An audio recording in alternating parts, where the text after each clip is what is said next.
खबर रांची से, जहां पर मुख्य सचिव सुखदेव सिंह ने की है बैठक। 3 मेडिकल कॉलेज में नामांकन की अनुमति नहीं देने के मुद्दे पर यह अहम बैठक हो रही है।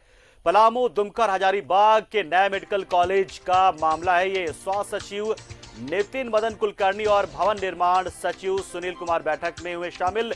नेशनल मेडिकल कमीशन 2020-21 के लिए एडमिशन पर लगा चुका है रोक। मेडिकल कॉलेज के अस्तित्व पर खड़ा हो गया है प्रश्न चिन्ह। तो बड़ी और अहम खबर, बहुत जोर शोर से इन कॉलेज को बिना तैयारियों के लिए पूर्व सरकार में खोल दिया गया था। सेशन की शुरुआत कर दी गई थी, लेकिन आपके पास संसाधन है नहीं, स्टाफ है नहीं। निश्चित तौर पर मेडिकल जो कमीशन है उसने रोक लगा दी है कि जो नेक्स्ट सेशन है उसमें एडमिशन नहीं हो सकता। लेकिन सवाल यह है कि जो तैयारियां शुरू हो गई थी, जो सेशन शुरू हो गया था, उसको भी तो अनजान तक पहुंचाना है। और इसी बात को लेकर एक अहम बैठक इस वक्त हो रही है मुख्य सचिव की।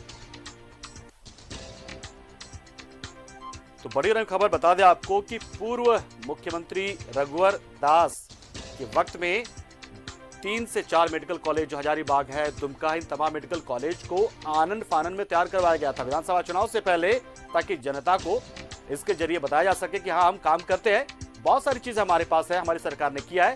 और उसमें जो खामियां तो हैं ही निर्माण में, ये खबर भी बाद में आई है।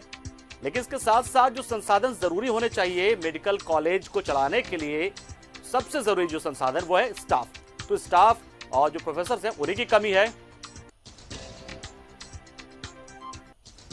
और हमारे सहयोगी राजेश इस वक्त हमारे साथ फोन लाइन पर जुड़े हैं ज्यादा जानकारी के लिए। राजेश, इस बैठक में किन मुद्दों को लेकर बातचीत हो रही है? मुद्दा तो साफ है कि एडमिशन पे रोक लग गई है, तो क्या जो संसाधन होने चाहिए एडमिशन के लिए, फैकल्टीज मेंबर से लेके जो तमाम जो रिसोर्सेज हैं, क्या उसको इस बार किस तरह से पूरा करने के बाद क्या मोहलत मांगी जाएगी मेडिकल कमीशन से, या फिर इस बार सेशन गोली समझ के रखा जाए? बैठक जो है संपन्न हो गई है और बैठक में भवन निर्माण सचिव के अलावे स्वास्थ्य सचिव नितिन मदन कुलकर्णी भी थे।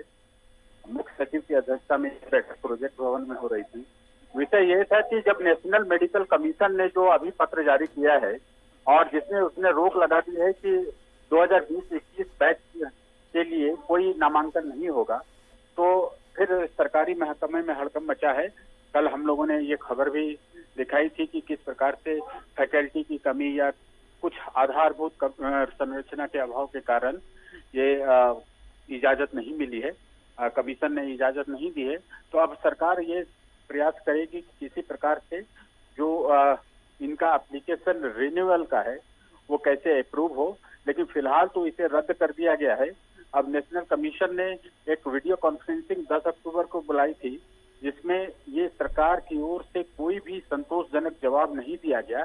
तत्पश्चात 15 अक्टूबर को यह पत्र जारी हुआ, जिस कारण से आज ये स्थिति बनी है कि दुमका, हजारीबाग और पलामू मेडिकल कॉलेज जो नए बने हैं, जिनमें एक बैच की पढ़ाई पहले शुरू हो चुकी है, अब दूसरे बैच पर यह प्रतिबंध लग गया। बिल्कुल राजेश, मेरा सवाल अगला यही है कि जो पहले बैच की पढ़ाई शुरू हो चुकी है, क्या उन पर तो कोई दिक्कत नहीं आएगी? क्योंकि ये तो नए सेशन की बात हो रही है, जो रोक लगी है उनकी पढ़ाई में तो कोई दिक्कत नहीं होगी, तो कंटिन्यू जैसे चला था वैसे चल रहा होगा। हाँ, देखिए, चूंकि पहले सरकार ने आश्वासन दिया था और ये सुप्रीम कोर्ट की कमेटी के समक्ष ये हलफनामा दायर करके ये आश्वासन दिया गया था जब ये पिछली सरकार थी रघुवर सरकार में, और ये फरवरी 2020 तक में 3 महीने के ड्यूरेशन में सारी जरूरतें पूरी कर देने का आश्वासन दिया गया था। लेकिन सरकार बदल गई, इस सरकार ने कुछ किया नहीं, और उस समय जो एहतियाती कदम उठाए जाने के थे, जो फैकल्टी या जो डेफिशिएंसीज थी, उसको पूरा नहीं किया गया। लिहाजा ये कदम उठाना पड़ा नेशनल मेडिकल कमीशन को।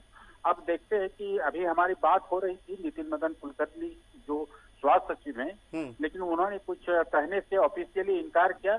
उन्होंने कहा कि इसके लिए प्रयास किया जाएगा, फिर से परमिशन लिया जाएगा। पंकज, चलिए, बहुत बहुत शुक्रिया राजेश इस खबर पर जुड़ने के लिए, तमाम अपडेट्स देने के लिए। तो बड़ी और अहम खबर है, कोशिश तो सरकार की ही है कि जो रोक नेशनल मेडिकल कमीशन की तरफ से लगाई गई है वो रोक हट जाए, कुछ मोहलत मांग ली जाए। मोहलत शायद मिल भी जानी चाहिए, क्योंकि कोरोना काल था, संसाधन जुटाने की बात सरकार की तरफ से की गई थी, सरकार बदल भी गई थी।